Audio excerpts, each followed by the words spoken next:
أنا اسمي تومي. النهاردة معانا حكاية جديدة. حكاية النهاردة من نورهان محمد. نورهان بعتة بتقول: خليني أقولك إني شخصية فضولية جدا، بحب أكتشف كل حاجة، أو بحب أكتشف الحاجات اللي أحس إنها غريبة وتشدني.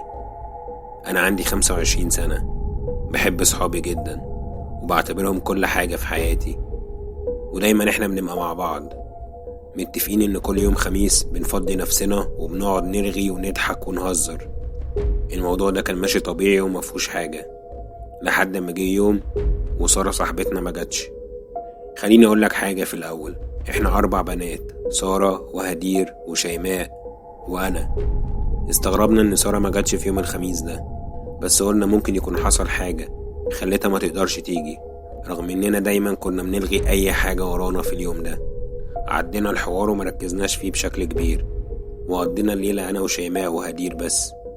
بعدها مر يومين وأنا مش بسمع حاجة عن سارة، ولا بتتكلم معايا، ولا حتى بتبعت أي رسالة على الجروب اللي احنا عاملينه على الواتساب. أنا لاحظت كده، بس هدير كانت بتقولي إن عادي، ممكن تكون مشغولة ومش فاضية تفتح. بس احنا ما كناش كده، يعني حتى لو حصل حاجة عند حد فينا لازم نبعت ونعرف بعض، على الأقل تعتذر إنها ما جاتش وتطمنا عليها. بس مفيش حاجة من دي حصلت. مر تاني أسبوع وجه يوم الخميس وسارة برضه ما جاتش. المرة دي قررت إني لازم أفهم فيه إيه. قلت لهدير وشيماء إننا لازم نروح لسارة البيت، وفعلا يوم الخميس ده ما قعدناش مع بعض ورحنا البيت سارة. فضلنا نخبط على الباب ولكن مفيش حد فتح. المفروض إن سارة عايشة لوحدها لأن مامتها متوفية وباباها مش عايش معاها. هدير قالت لي وقتها إن ممكن تكون خرجت، وشيماء ردت وقالت: خرجت إزاي؟ ما هي عارفة إننا هنتقابل النهاردة، إزاي خرجت وما جاتش عندنا؟ أنا كنت بفكر زي شيماء، سارة لو خرجت أكيد كانت هتيجي عندنا. فضلنا واقفين قدام الباب ومش عارفين نعمل إيه. بنكلمها على الموبايل بس الموبايل بيبقى مقفول طول الوقت. أنا بدأت أحس إن الوضع بقى مريب شوية، ولكن معرفناش نعمل حاجة تانية غير إننا نروح. مر تقريبا شهر وإحنا عايشين في توتر ومش فاهمين حاجة. سارة ولا بتيجي ولا بتفتح الباب وموبايلها مقفول، لحد ما جه أول خميس في الشهر الجديد واتجمعنا فيه إحنا ال3. ما كناش بنتكلم في حاجة غير عن سارة، وبنفكر إزاي نوصل لها أو نعرف هي فين. وإحنا قاعدين بنتكلم جات لي رسالة إن موبايل سارة اتفتح. قلت لهم إن الموبايل اتفتح وحاولنا نكلمها بسرعة عليه، ولكن كل ما نتصل نلاقي الموبايل مقفول برضه. ما كناش فاهمين إزاي اتبعت إنه اتفتح وهو لسه مقفول. فضلنا نحاول نكلمها كذا مرة لحد ما فقدنا الأمل. فضلنا قاعدين ساكتين مش بنتكلم من وقت ما سارة ما بقتش بتيجي ومختفية، والتجمع اللي بنعمله بقى كئيب ومش لطيف، لأن كل واحدة مننا كانت بتفكر في سارة. احنا ال4 كنا قريبين لبعض، فكان طبيعي إننا نفضل بالشكل ده. بس كانت أول مرة نحس إننا عاجزين قدام حاجة. واحنا قاعدين وكل واحد ماسك موبايله، لقيت رسالة جاتلي على الواتساب من سارة. الرسالة دي كان فيها لوكيشن بس ما فيهاش أي كلام، يعني سارة كانت بعتالي رسالة موجود فيها المكان اللي هي فيه من غير ما تقولي أي حاجة. قلت للبنات وقعدنا نبعت رسائل لسارة على الواتساب، بس هي ما كانتش فاتحة. الموضوع بدأ يبقى مخيف بالنسبة لي، لأن المكان اللي سارة بعتتهولي كان في المقابر. اترددنا شوية، ولكن ما كانش قدامنا حل غير إننا نروح. رحنا المكان واحنا ماسكين في بعض وخايفين لأن المكان كله ضلمة. فضلنا ماشيين وأنا ماسكة الموبايل وبمشي ورا المكان اللي سارة بعتتهولي عشان أشوف هي فين، لحد ما وصلنا ووقفنا قدام مقبرة مقفولة، والمكان اللي سارة بعتت منه الرسالة كان في المقبرة دي. ولعنا كشافات الموبايل كلها وفضلنا ندور على موبايل سارة في المنطقة اللي احنا واقفين فيها، بس ما لقيناش حاجة، وده خلانا نتأكد ان موبايل سارة جوه المقبرة دي. الموضوع كان أصعب من انه يتوصف، بس كان لازم نفتح المقبرة. شيماء وهدير طبعا رفضوا، والخوف عندهم زاد لأنهم كانوا خايفين أصلا من أول لما دخلنا المكان.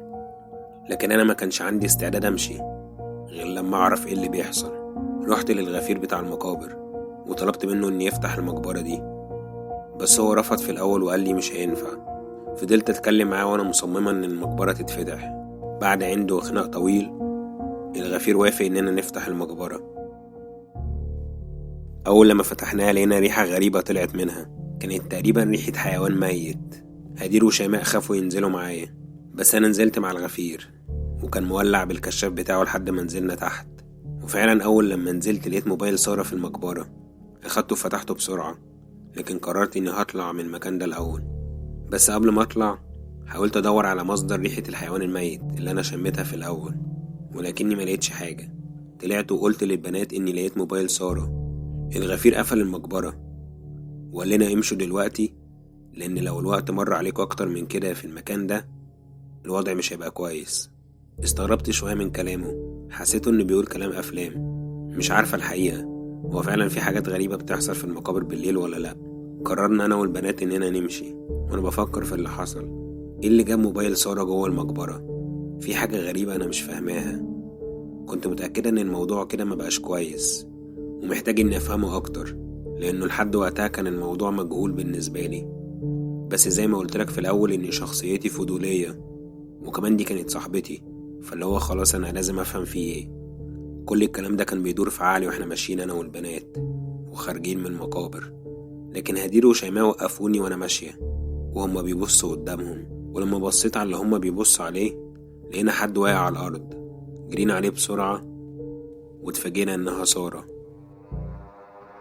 سارة كانت مرمية في الأرض في مكان قريب شوية من المقابر اللي احنا كنا فيها. هدير وشيماء اتفزعوا، وكل اللي كانوا بيعملوه إنهم يعدلوا سارة ويحاولوا يفوقوها. ولكن اللي أنا استغربت إن الهدوم اللي سارة كانت لابساها كانت نضيفة مش متوسخة، وفي الوقت اللي هما بيحاولوا يفوقوا فيه سارة كنت أنا برفع الهدوم من عليها عشان ألاقي إن جسم سارة مفتوح. كملت رفع الهدوم أكتر، لقيت باقي جسمها من فوق مشقوق بالنص. أنا مش عارف أوصف حاجة، الوضع خلاني بترعش وخايفة. الفتح اللي كان في جسمها كان متنضف بطريقة غريبة، اللي هو مفيش دم ولا أي حاجة. اللي فتح جسمها بالشكل ده نضف الدم كله ولبسها لبس نضيف، لدرجة إننا ما خدناش بالنا في البداية من كل ده. بس وأنا عايشة في كل الأفكار دي وهدير وشيماء بيصرخوا لما شافوا المنظر ده، جه في دماغي حاجة ما كنتش واخدة بالي منها. اللي عمل كل ده حط جثة سارة في المكان ده ليه؟ المكان ده كان فاضي واحنا جايين قبل ما ندخل المقابر، معنى كده ان دي حركة مقصودة. بدأت أشم ريحة الحيوان الميت تاني اللي شميتها وانا في المقبرة، وبدون اي مقدمات لقيت كلاب كتير هجمت على هدير وشيماء. اتفزعت بطريقة مش طبيعية وحاولت اضرب الكلاب دي بالشنطة اللي في ايدي، ولكن الموضوع كان ملوش اي فايدة. فضلت اصرخ واطلب المساعدة، لكن المنطقة كانت ضلمة ومفيهاش غير انوار كشافات الموبايل بتاعتنا، ومفيش اي حد موجود. لقيت كلبين من الكلاب الكتير دول بصولي وكانوا هيهجموا عليا. جريت بسرعة على الطريق بره من غير ما ابص ورايا، كنت موجهة الكشاف قدامي بس عشان اعرف اجري. وانا بقرب من الطريق لمحت عربية معدية، فضلت اصرخ عشان تقف، وفعلا وقفت. نزل الراجل اللي كان فيها وقلت له يجي معايا بسرعة. ولما رجعنا المكان هدير وشيماء لقيتهم ماتوا. وقعت في الأرض ونهارت من العياط. أقرب 3 أصحاب ليا مرميين جثث قدامي. أنا مكنتش عارفة المفروض أعمل إيه ولا كل ده حصل ليه. ولما فقت من العياط ملقتش الراجل اللي جه معايا. استغربت أكتر وحسيت إني لوحدي ومعرفتش أعمل حاجة غير إن أمشي. خرجت على الطريق تاني وفضلت مستنية وقت طويل جدا لحد ما لقيت عربية جت. ركبت فيها لحد ما وصلتني للمكان اللي فيه مواصلات أركب منه. كان من ضمن الأسئلة اللي في عقلي الراجل اللي جه معايا راح فين؟ ممكن يكون شاف الجثث فخاف ومشي، أو ممكن يكون افتكر إن أنا اللي قتلتهم مثلا. أكيد لأ، هو مش هيفكر كده. التصرف كان غريب، إنه شافني في الموقف ده وما عملش حاجة. رجعت البيت وأنا منهارة، اترميت على السرير وكملت عياط لحد ما رحت في النوم. من بعدها الحياة بقت سودة، اتقفلت من كل حاجة، بس كان لسه جوايا فضول. مين اللي عمل كل ده؟ وشمعنا سارة؟ هو أكيد كان عايز يقتلنا كلنا، أو يمكن كان عايز يقتل سارة لوحدها، ولما حس إننا بندور عليها قرر يقتلنا احنا كمان. رحت للمقابر دي تاني بس ملقتش الجثث، كل الجثث اختفت. ولما سألت الغفير قال لي مفيش حد اتدفن أو دخل المقابر من فترة طويلة. عقلي اتشتت أكتر. بعدها قررت إني هدخل شقة سارة، لأني افتكرت إن سارة بتكتب كل حاجة في حياتها في كشكول، وبتحتفظ بالكشكول ده في مكان معين في الشقة. ما كنتش أعرف وقتها الكشكول ده هيوصلني لحاجة ولا لأ. جبت نجار عرفني أنا وسارة، وقلت له إنها نسيت المفاتيح جوه عشان يوافق إنه يفتح لي الباب. وفعلا دخلت. مدورتش كتير في الشقة لأني كنت عارفة هي بتحط الكشكول ده فين.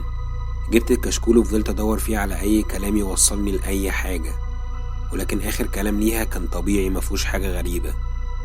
فضلت أقلب في الكشكول لحد ما لقيت صورة شخص وقعت. مسكت الصورة لقيتها صورة راجل غريب، مكنتش عارفة هو مين. لما قريت الصفحات اللي كانت الصورة دي محطوطة فيها فهمت حاجات كتير. سارة كانت كاتبة عن باباها اللي هو كان في الصورة دي، وقالت عنه إنه سبب في وفاة مامتها لأنه كان شخصية مجنونة ومريضة نفسيا. كان بيحب يعذب الحيوانات وبيحب يعذب البشر. سارة كاتبة إن مامتها كانت بتحكي لها إن باباها كان كويس جدا، بس فجأة لسبب مش معروف باباها اتحول لواحد بيستمتع بالقتل وتعذيب الكائنات الحية، وإن مامتها كانت بتعاني مع باباها فترة طويلة. وفي مرة أبو سارة كان بيصنع ريحة غريبة شبه الحيوان الميت وبيرشها على أي حاجة وفي أي مكان. كان بيخلي المكان ريحته وحشة بطريقة مش طبيعية، لحد أما أم سارة اتخانقت معاه فهو اتعصب عليها وجاب ريحة الحيوان الميت اللي هو كان عاملها ورشها في وش الأم. وطبعا أم سارة ما استحملتش الريحة وماتت مخنوقة. محدش عرف الكلام ده لأن باباها مسح دليل كل حاجة، بس سارة كانت شايفة وعارفة كل اللي حصل. ومن بعدها سارة هربت من باباها وبقت عايشة لوحدها بعيد عنه، وهي ما تعرفش عنه حاجة. ده اللي أنا قريته في الكشكول بتاع سارة. مكنتش أعرف كل الحكاية دي لأن سارة ما قالتليش أي حاجة قبل كده. افتكرت من بعدها إن الريحة اللي سارة بتتكلم عنها هي نفس الريحة اللي أنا شميتها في المقابر، ونفس الريحة اللي شميتها قبل ما الكلاب تهجم على هدير وشيماء. وده خلاني أفهم إن اللي عمل كل ده هو أبو سارة. لما بصيت على الصورة اللي كانت في الكشكول تاني وركزت فيها اكتشفت إن الراجل اللي في الصورة ده هو نفس الراجل اللي وقفلي بالعربية لما طلبت منه المساعدة إنه يلحقني أنا وهدير وشيماء، وجي معايا وبعدها سابني ومشي. أنا لحد دلوقتي مش قادر أفهم هو ليه الأب كان بيعمل كل التصرفات دي، بس كل اللي أنا عملته إني غيرت كل حاجة في حياتي. غيرت شقتي وموبايلي وشغلي، غيرت كل حاجة لأني كنت خايفة ولسه لحد دلوقتي خايفة، وكل اللي جوايا هو حزن ووجع على أصحابي اللي ماتوا. وبكده الحكاية اللي نورهان بعتها تكون خلصت.